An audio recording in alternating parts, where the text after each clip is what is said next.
Ed Robertson, welcome you to this week's edition of TV Confidential, radio talk show about television. Then we'll welcome back Joseph Wallenstein in our second hour. Joseph Wallenstein, award-winning writer, producer, director, and longtime head of physical production at the University of Southern California School of Cinematic Arts. Joe has a new book out right now called Nothing Dies for Film, a how-to guide that emphasizes the importance of maintaining safety standards while making a film. He also has a new podcast out, which we'll tell you more about when Joseph Wallenstein joins us in our second hour. We hope you stay tuned for that. In the meantime, we'll begin our first hour by playing part two of a conversation that began last week with Joseph Atkins. Joe is the author of Harry Dean Stanton, Hollywood Zen Rebel, a deep dive into the life of the times of the Old West cadaver-faced character actor who became a leading man in the 1980s, most notably with Paris, Texas, and Repo Man. Joe's book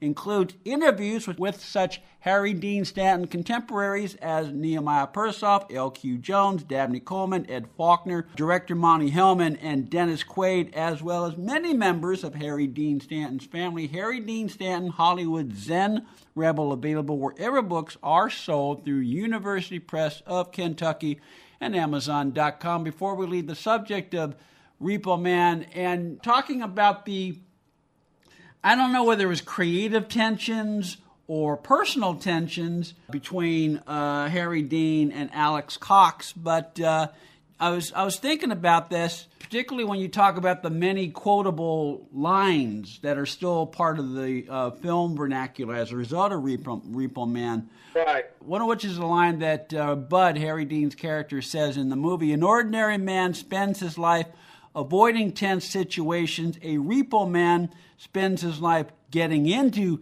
tense situations." I don't know whether Harry was channeling the character and part of his method approach to the character, but that tension behind the scenes with the director, that seemed to add to the character, and somehow he embodied that in his performance. It could be. That's a very good observation, because Fox did tell me at one point he thought part of the problem was Harry Dean's method acting. And as a method actor, I could see Harry Dean sort of embodying some of those things that he said as the Repo Man in the movie, and sort of becoming that in a way. So that makes sense. Absolutely. One of my favorite discoveries in reading Harry Dean Stanton, Hollywood Zen Rebel, Joe, was his not only his backgrounds but his accomplishments as a singer. And that very much stems to his upbringing in Kentucky. Right. He grew up in a sort of musical tradition. His mother was a musician, and Central Eastern Kentucky. You've got such a tradition of music there. Anyway, he was in a barbershop quartet as just a very young man. He and his brothers would go from venue to venue singing as a barbershop quartet. Later, he joined a singing group to travel across the country. This was as his career was sort of just beginning, what they called in Hollywood, but they was looking for jobs, and so he joined the singing group. And then, my first encounter with Harry Dean myself was in Cool Hand Luke, Cool Hand Luke in 1967, when I saw Paul Newman get up to go meet his dying mother, Joanne Fleet, outside the prison gate, and sitting next to Paul Newman is this angular-faced, cadaver-faced young guy with a guitar singing, just a closer walk with thee, and I'll just never forget that scene. I said, who is that guy? And so Harry Dean always used opportunities to sing and to incorporate music into his acting. He actually, Jamie James told me the story that they were going to give Harry, in making Cool Hand Luke, they were just going to give Harry Dean some old guitar to play while he was there. And he said, no, he wanted a Martin guitar. He wanted a Martin guitar, and he wanted the really best-made guitars. And so the studio agreed to give him a Martin guitar to play, and he insisted on keeping that guitar, which he kept the rest of his life. Later giving it to Jamie James, who has it now. But to get back to your question, he really began sort of a musical career after Paris, Texas, I guess, which we'll talk about in a little bit. He thought after Repo Man and Paris, Texas, he thought maybe now the lead roles are going to start coming in. But they really didn't. He kept getting more and more supporting cast roles. Yeah. Which I think in some ways, part of Harry Dean was okay with that. Another part of it, though, was a little bit of, wish that he could have maybe done more at the head of the marquee. But he told Jamie James, he said, I'm ready to make some music. And so they started their first band together and had several bands later on. And so his musical career kind of takes off after Paris, Texas. Well, I'm not an actor, but I've talked to enough actors to know that at the end of the day, all an actor really wants to do is work and hone and practice their craft. I mean, whether it's as the lead or whether it's as a character part. And at the end of the day, they just want to work. And so, yeah, I would imagine maybe as he entered his 6s and 7s, he might have wished he had some more starring Harry Dean Stanton type roles. But the fact that he was never really out of work, he probably took that to the bank too. Yeah, part of it is Harry. Harry Dean's, like we all are, I guess, was a complex person. Yes, did he feel some resentment or frustration or whatever that he didn't get more lead roles, but at the same time, points in his career, he was once offered a lead role in a television series where he would play a detective. Mm-hmm. It was John Carpenter, the director, who offered him that, and he turned it down. And in an interview later on, he explained why he turned it down. He turned it down because he didn't want to work that hard, because it's really hard work. In a weekly television series, and particularly if you're the lead, it's on camera most of the time. So he had some opportunities that he let pass. Although, fast forward maybe 10, 15 years, he never really turned his back on television because he accepted a recurring role in Big Love. And I would imagine one of the reasons he accepted that role is that it was steady work, but he didn't have to carry the ball, as he would if he was the star of that show. Right, he could share it with Bill Paxton, who was also had a lead role in that show, Mm-hmm. and Chloe Savigny, who plays his daughter in the film. Mm-hmm. That's an interesting story. The whole story about Big Love and Harry Dean's role in it. It ran from 2006 to 2010.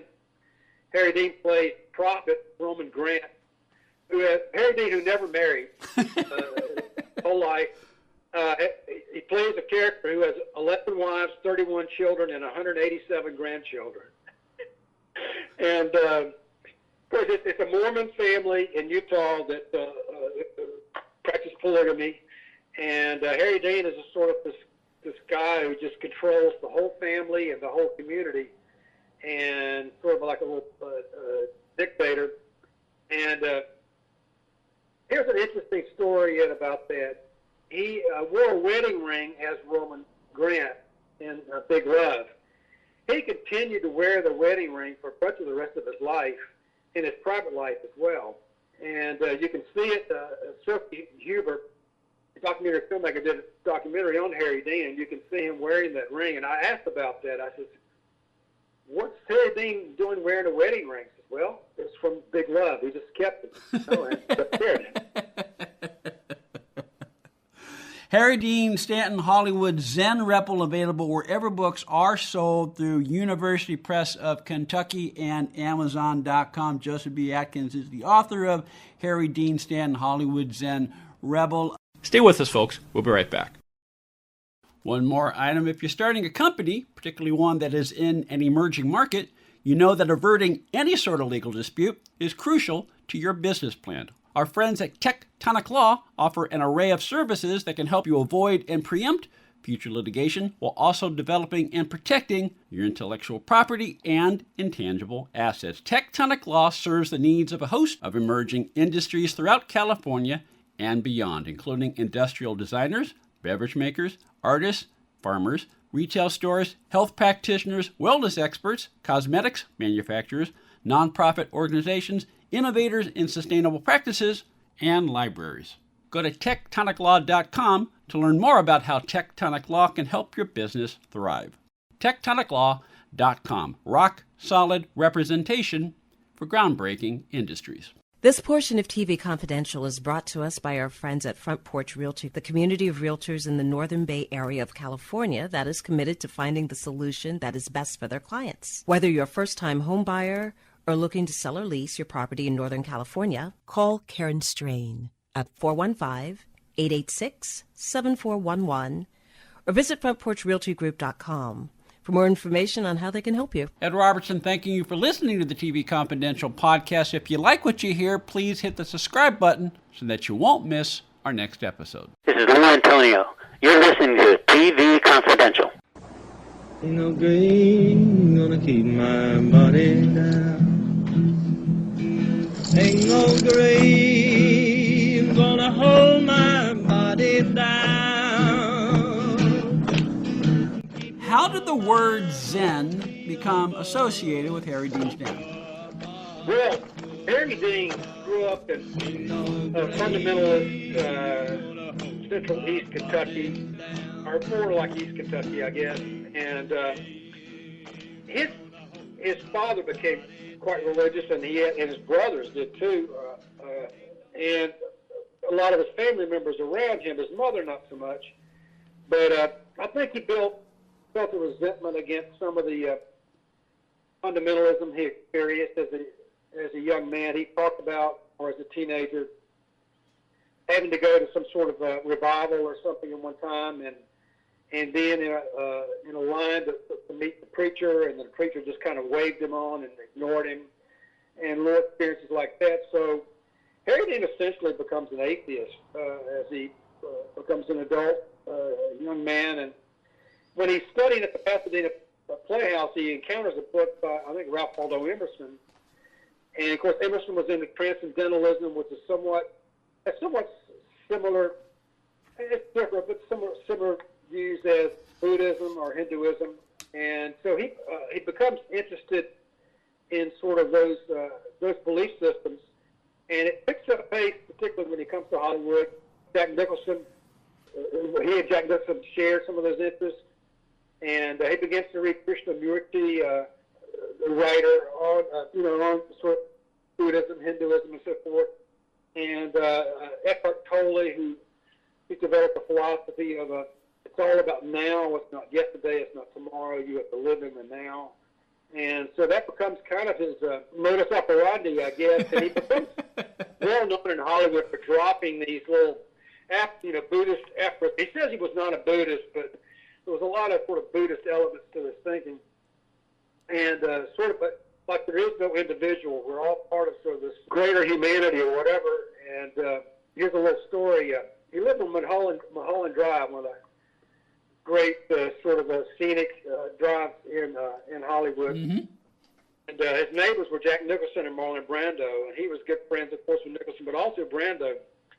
And Brando would come over to visit a lot. They would talk on the phone often about these religious issues and other things.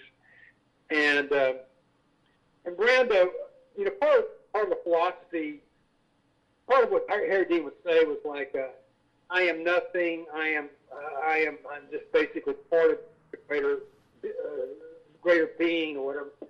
And Marlon Brando came over one night. They were talking to Brando. Says, Harry Dean, when you first met me, were you intimidated by my fame? I mean, was it kind of intimidating to meet me and to relax around me or whatever? And Harry Dean said, yeah, I guess maybe.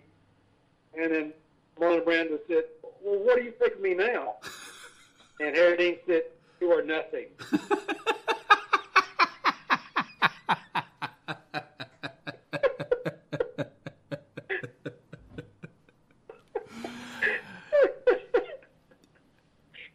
that put Marlon Brando in his place. That certainly did. Joseph B. Atkins is the author of Harry Dean Stanton, Hollywood Zen Rebel, a deep dive into the life and times of the angular-faced character actor who became a leading man in the 1980s, most notably with Paris, Texas, and Repo Man. Harry Dean Stanton, Hollywood's Zen Rebel, available wherever books are sold through University Press of Kentucky and Amazon.com. Paris, Texas, Harry's favorite film, wasn't it?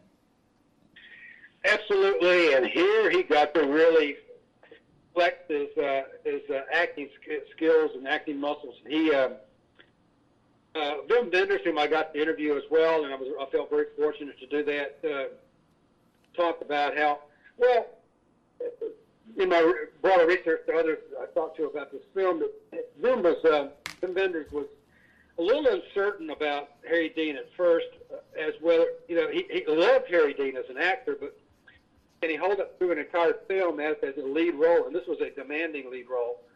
And pushing Harry Dean for that role was Sam Shepard, who was one of the writers of the script, Paris, Texas. And so there was an encounter.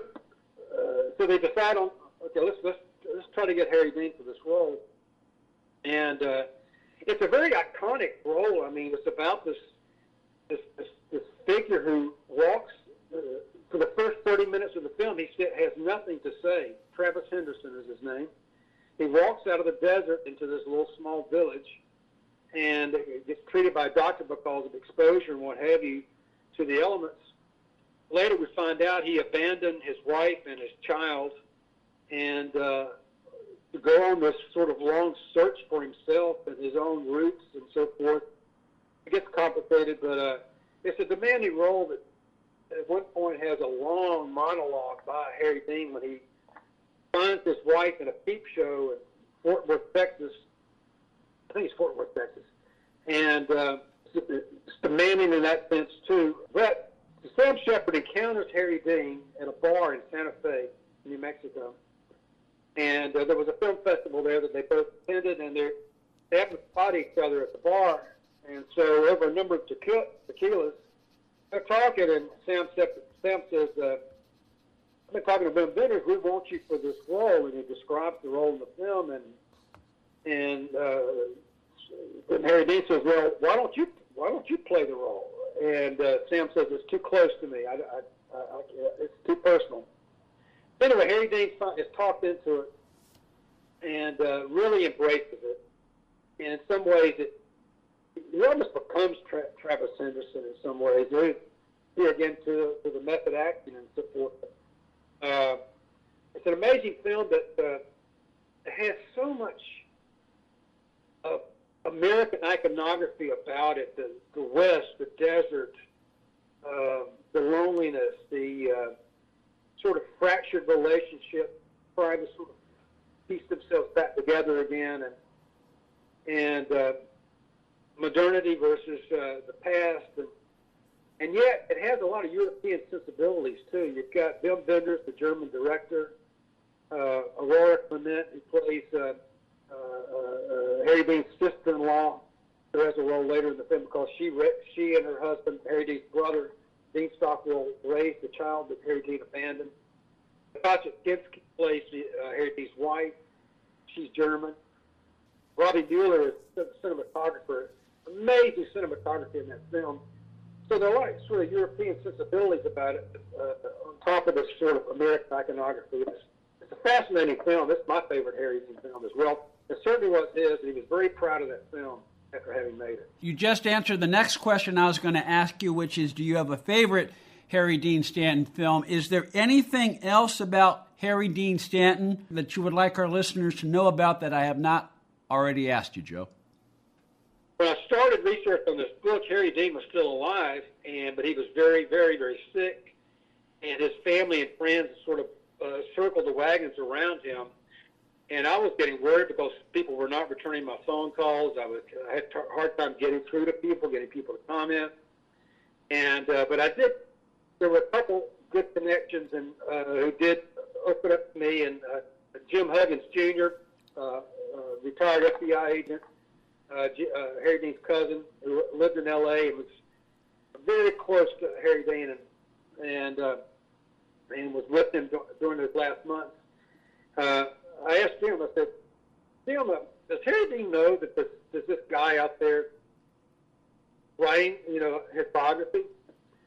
And just, oh yeah, I told him. I said, what did Harry Dean say? He said, Harry Dean said, I don't give a. I think he did. I think he said he didn't, but I think he did. And if I can tell one more little story. Go ahead. Some of Harry Dean's attitudes contradicted his sort of Eastern philosophy of how we are nothing, the ego is nothing, and so forth. When Harry Dean was performing with his band, and Jamie James was his guitarist, they were performing at a club in L.A., maybe the Mint or one of the other clubs, I can't remember. But Jamie says, the crowd was really into it. They were going along great, and this middle-aged man comes up to Jamie and kind of tugs on his sleeve and says, look, my little boy is here.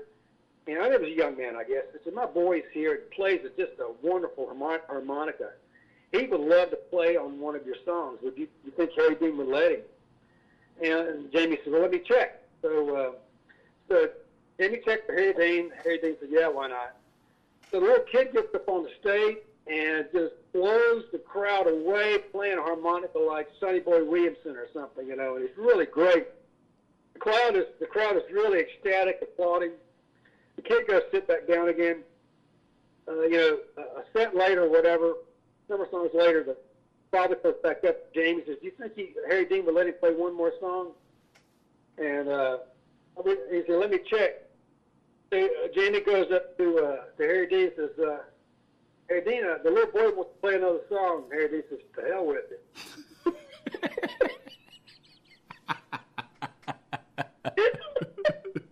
And then Jamie says, so much for there is no ego, Yes.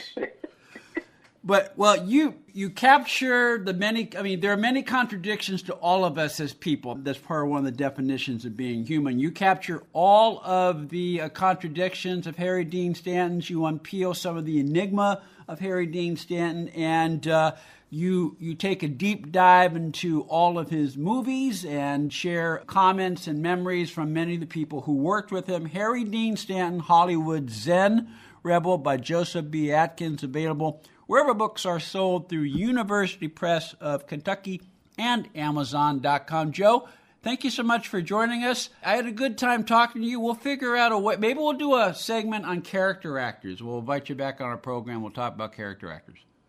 That'd be great. It's been a great pleasure. And thank you so much, Ian.